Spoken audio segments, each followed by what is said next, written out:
Hai semua, assalamualaikum. Di video kali ini saya lagi bikin bolu pandan menggunakan 4 telur. Dan bolu pandan kali ini saya menggunakan metode margarin kocok. Dan ternyata hasil bolunya itu super moist, teksturnya sangat lembut ya teman-teman. Asli ini enak banget, sama sekali nggak seret di tenggorokan ya. Jadi langsung aja yuk kita ke resepnya.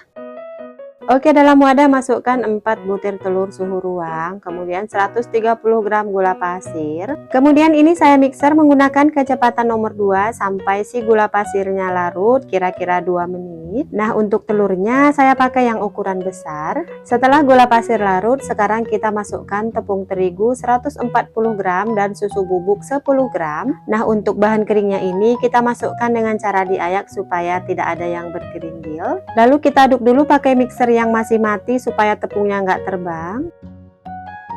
Lalu nyalakan kembali mixer menggunakan kecepatan nomor 2 atau nomor 3 sampai si tepungnya itu tercampur rata dengan adonan telur. Di mixer sekitar 1-2 menit. Oke, setelah tercampur rata sekarang kita masukkan SP 1 sendok teh. Kalau SP udah masuk, sekarang kita mixer menggunakan kecepatan bertahap dari rendah sedang ke kecepatan paling tinggi. Dan kita mixer sampai teksturnya itu putih, kental, dan mengkilap namun tidak kaku ya. Nah, kira-kira teksturnya itu kayak gini. Kalau stick mixernya diangkat, adonannya jatuh secara perlahan ya. Jadi adonannya itu lembut namun tidak kaku.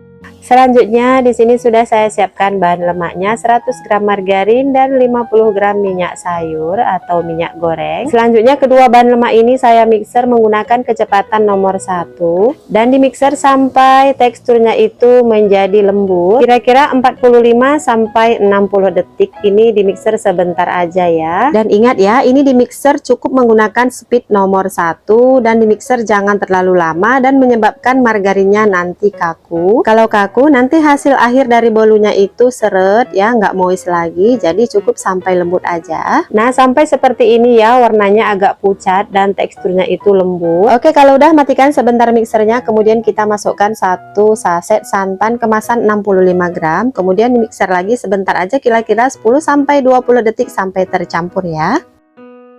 Nah, ini udah cukup. Sekarang mixernya kita matikan dan nggak kita pakai lagi.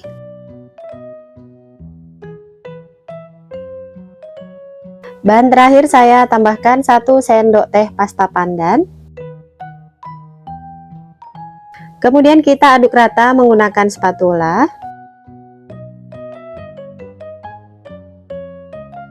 Oke, kalau udah kita ambil sedikit adonan dasar atau adonan yang berwarna putih. Ini kita pakai teknik pancingan ya, supaya bahan lemak dengan adonan dasarnya mudah tercampur. Dengan teknik pancingan seperti ini, adonan kita tetap kokoh dan tidak turun ya nantinya saat dipanggang.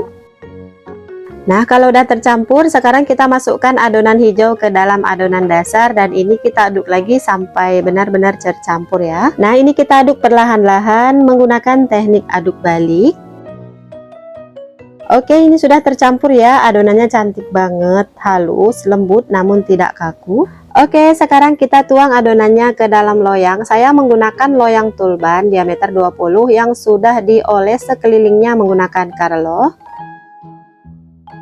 Lalu dihentakkan beberapa kali untuk membuang gelembung udara yang ada di dalam adonan. Kemudian ini kita ratakan menggunakan sumpit atau tusuk sate. Oke, sekarang kita panggang ya. Pastikan oven sudah dipanaskan 10 menit supaya suhunya stabil. Nah, di sini saya panggang menggunakan api atas bawah suhu 160 derajat selama 40 menit. Dan nanti setelah 40 menit saya turunkan suhunya menjadi 150 derajat dan saya panggang lagi 5 menit menggunakan api bawah saja. Oke, setelah total memanggang 45 menit, ini bolunya udah mateng. Langsung aja kita keluarkan dari dalam oven. Tapi sebelumnya kita tes tusuk dulu ya untuk menguji kematangan. Kalau nggak ada adonan yang nempel di tusuk satenya, artinya bolu sudah matang. Langsung aja kita keluarkan. Dan jangan lupa ya teman-teman, begitu loyang keluar dari dalam oven langsung aja kita hentakkan lembut beberapa kali. Tujuannya supaya hasil bolu kita tidak turun atau kempes begitu keluar dari dalam loyang ya. Hasilnya kayak gini cantik banget, menul-menul, kempus-kempus. Oke teman-teman, ini dia bolu pandannya udah jadi. Ini yang udah dingin langsung aja saya packing ke dalam mika bulat seperti ini. Nah, di sini langsung saya bikin 3 resep ya karena ini memang pesanan orang. Gimana, mudah kan bikinnya? Kalau mau recook kalian tinggal ikuti step demi step, insya Allah nanti hasil bolunya juga cantik kayak gini ya. Dan untuk packaging atau wadahnya saya menggunakan mika yang bulat kayak gini, ini diameter 18. Untuk alasnya saya menggunakan cup paper motifnya kayak gini ya. Dan rekomendasi harga jual mulai dari 40.000 per loyang ya, atau disesuaikan lagi dengan HPP masing-masing. Oke teman-teman, semoga video ini bermanfaat ya. Wassalamualaikum.